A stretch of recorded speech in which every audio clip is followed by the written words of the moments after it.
Hey YouTube, it's Brandon Red here, and today I'm going to be showing you how to make the bow that Katniss Everdeen wields in The Hunger Games Part 1 and 2, Mockingjay. This bow is a lot more difficult than you think it actually might be, considering there's some very interesting aspects to it, such as the blue fade and the hexagonal shape thing. So the bow they use in the movie is the Martin Savannah longbow, and considering it's $699, that's a little bit out of our price range. So I went and bought the Cabela's Summit 62 recurve bow at Cabela's, which is kind of cheap. I mean, it's not the exact shape, but it's pretty good. I got it in 40 pounds, it's the lowest they have. It's not my favorite poundage for a bow, but you know it works because I'm just doing this for looks. So I started off by removing the little bare shelf that already came with the bow, and I used this adhesive remover spray stuff because it was stuck on there. I thought it'd be easier, but it wasn't. Some other bows you can actually get is the Rebellion longbow that Kat Lancaster sells. It's their official's Mockingjay bow, but considering her bow actually isn't a longbow, it's more of a recurve, I considered getting this bow instead. If you're looking for something really cheap, they have the PSE Snake, which is $44, and it's quite nice. So to paint this, I'm starting off by using this Rust-Oleum lacquer stuff. I ended with some problems later on, but I'll talk about that in the video. So it makes it a really smooth finish. It actually is a very thick spray, and I would allow this over 24 hours to dry on both sides before you do any other of the steps. In the next clip, I'm actually going to show you a scene from the Mockingjay behind the scenes on how they actually did the next step.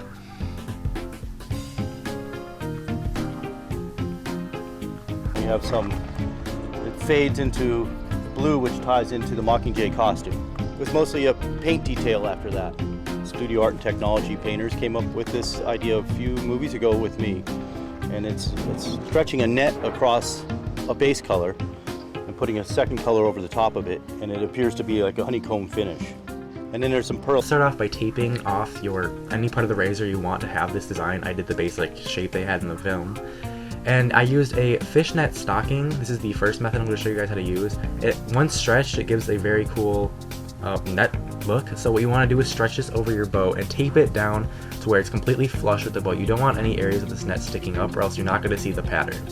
So make sure it's really tight against this too. Now, I originally used this 2X cover blue, and it was a little bit too light. I actually painted this bow like 4 times. But what you want to do is stand it up straight and do a light mist. As you can see, it looks beautiful. This is the second time I actually did this, and I accidentally had to redo this entire bow, but that's the general look you should get with this bow. Now, I used, for the second method, men's swim shorts. I don't know if women's shorts have these, but it's like the same pattern, and basically just cut it out, and you don't have to make this as tight, you can kind of just lay it down. But this is the first time I did it, and I used this blue that was way too light and did it way too thick, and you'll see that in the next video. It's very pertinent, I guess you could say, but it does have the same initial hexagon, so it's your preference basically. So the next thing you want to do is actually paint the tips. As they talk in the video as well, it fades into a blue on both sides, and it's really easy to do.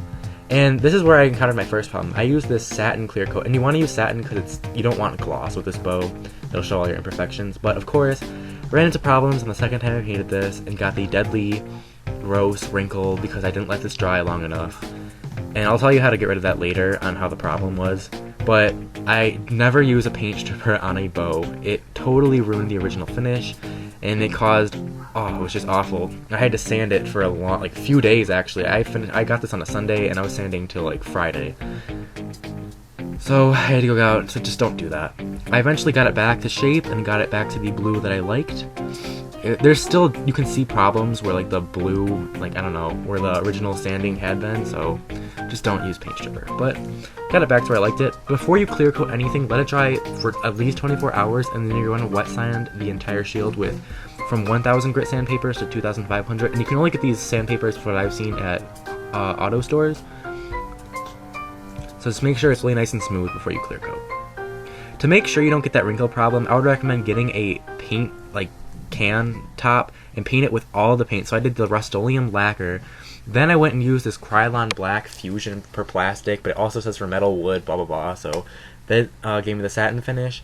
Then for the blue, I ended up getting this new gloss by, I'm pretty sure, yeah, it's Krylon. It's a navy blue, and it came out really nice. So just make sure, find your drying times, read your cans, and then I ended up using the Krylon Max Satin Clear. And as you can see, the satin gives it a really nice, almost not matte, but it's like you can still see shine. It's in between gloss and matte. And you can see some fog glowing here. That's why you want to make sure you check your humidity, and you want it to be below 80%. And from 75 degrees is the best time to do it. So as you can see, I laid it down here to get the other end after this was drying. And I actually encountered the wrinkling problem on the ends of the tips, and I was really worried about it, but after like 5 minutes, it actually, like, the wrinkle sunk in, and I could do another clear on top of it, and it went away. So it was kind of weird. I mean, you probably wouldn't want to encounter this anyway. But here's the bow after it's completely dried over 24 hours, and still after 24, it's not completely dry, so I would actually get 48 hours, because you can see I let it sit on something, and it rested, and you could see the marks of where it was sitting. So here's the bowstring that came with it. It's actually quite a nice bowstring. I would recommend it.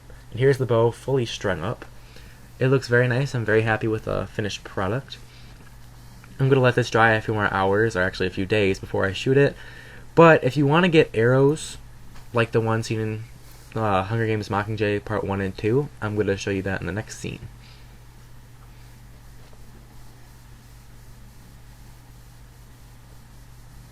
These arrows are actually really, really authentic. They're the Victor aluminum arrows by Lancaster. They're supposed to model the ones from the Hunger Games Catching Fire, but they're literally exactly the same as the ones in Mockingjay.